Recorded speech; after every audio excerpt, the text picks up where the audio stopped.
Hey there, beautiful family. Thank you so much for joining the conversation. Today, we are celebrating the birth of our podcast, Upside Down Talks with Never Far Enough. I am your host, Arots. Yes, that is my nickname. And hey, what better way than to begin this journey together than by talking about life's purpose? How to find meaning and satisfaction in life? Well, let's find out.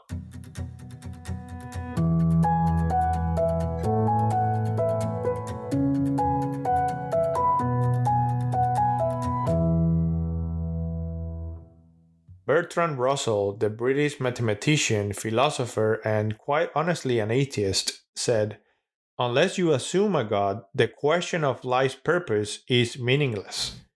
I mean, did he really have a point here? Could it be that without God, life really means nothing? I do think so, but let's talk about this for a second.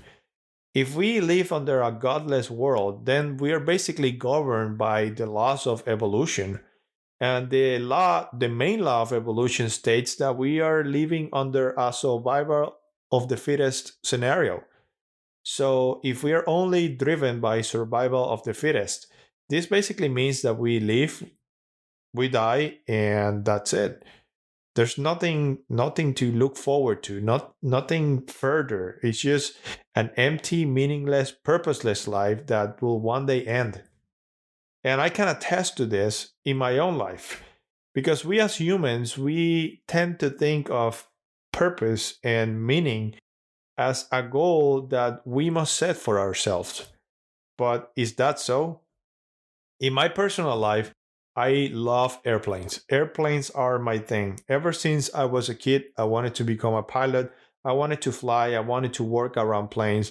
And I even remember saying, I will be the happiest only if I get to work as a janitor in a airplane building company. That was my dream. I didn't care how I got there. I just wanted to be around airplanes. So naturally, when I went to college, I enrolled in mechanical engineering with the ultimate goal of becoming a aerospace engineer, a person that works with airplanes. So I enrolled, and for some reason beyond my comprehension, I changed my major and I studied another engineering. And after studying, I did not get the job that I wanted. I applied to internships, I applied to co ops. I wanted to work in the aerospace industry. I applied to companies like the Boeing company that makes 737, 747, 767s. I applied to Lockheed Martin that makes military airplanes and military technology. I continue to apply to other aerospace related companies, but nothing happened. Where, I mean, was I feeling accomplished? No, I certainly wasn't. But one day, I decided I was going to go to grad school. I was going to get a higher degree and I was going to apply again. And I did so. I went to grad school. There, I met my beautiful wife. We got married. We found a job not in the aerospace industry, but hey, I still wanted to be an aerospace engineer. So I continued to apply. And one day I get the very long awaited call from the Boeing company. I had gotten an interview for a design engineering position. How excited was that day for me? I even remember screaming and crying out of joy. So I achieved my dream.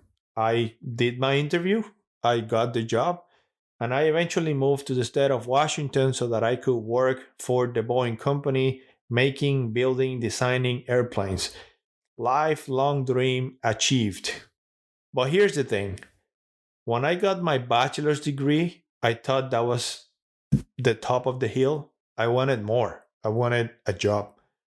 When I got a job, even though it was in aerospace, I still wanted more. I wanted aerospace. I wanted a graduate degree. When I got my graduate degree, I wanted more. I wanted another degree or I wanted to change jobs. I switched jobs eventually to the job in the company that I long lived and dreamed for, the Boeing company. I was working around airplanes, but I wasn't happy. I wanted more. I switched jobs to a job from a desk job to a job that actually got me to work hands on the airplanes. I was fixing them, working with pilots, I was designing, and still I did not feel satisfied. So I was only if I could get one more step, only if I could become a manager of engineers, a person that could mentor others. Well, eventually God did give me the opportunity and I became a manager of engineers. I became a manager at the Boeing company. Oh boy, how happy was that day for me. I couldn't even believe it the day that I got the call that I was going to be a manager. And hey, guess what?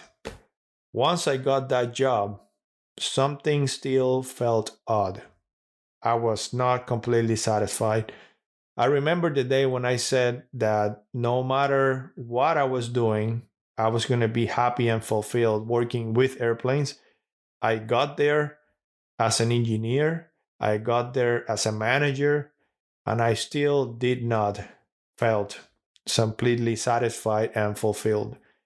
So obviously something was missing. No matter how high I continued to climb the ladder, something always felt off. That wasn't it.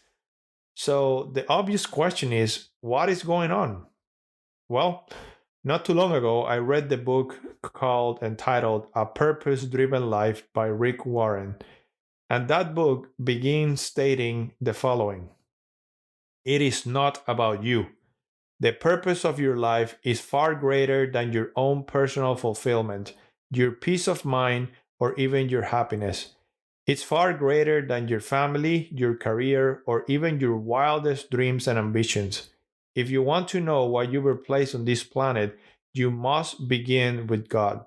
You were born by His purpose and for His purpose. And you see, the reason why I hadn't, just like many others, find meaning and true satisfaction in my own life was because I was focused in me, in myself, asking things like, hey, what do I want to achieve? What will make me happy?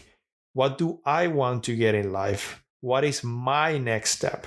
So everything was focused on me, me, me.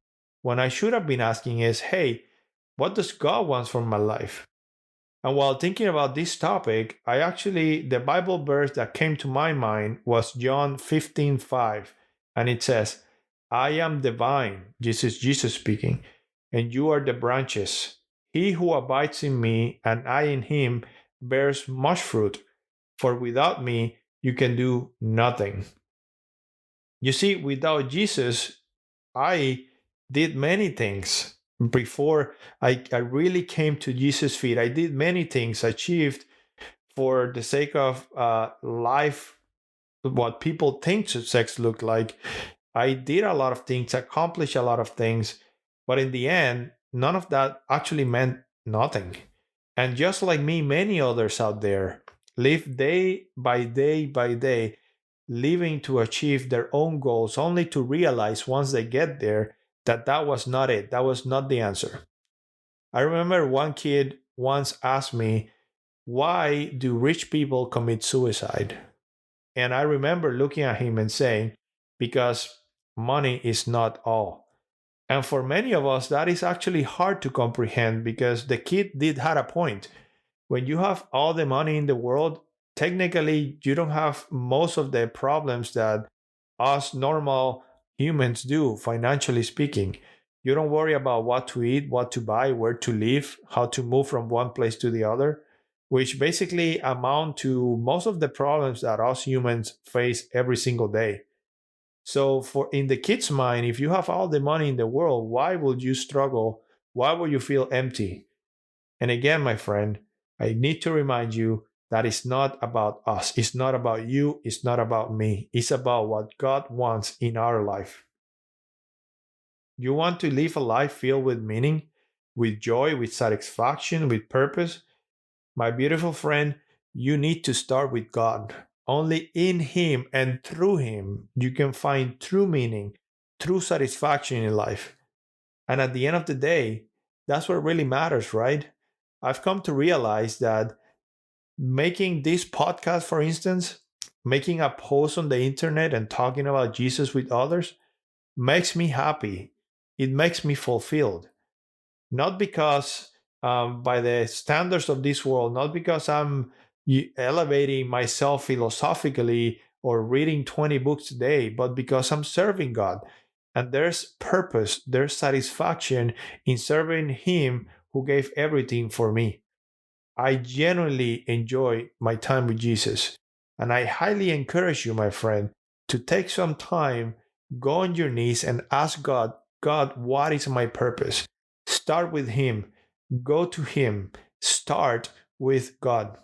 Every single day before you leave your house, before to going to work, say, Jesus, I give you my day. I put my day and my plans into your hands and do with me what you please. And I guarantee you, my friend, that whether it's with a big thing or a small thing, no matter what you're doing, if it's for God, you will feel fulfilled. My beautiful friend, once again, you need to start with God if you want to find meaning and purpose in your life. Go to Him, talk to Him, and I promise you that your life will never be the same. Until next one, my friend.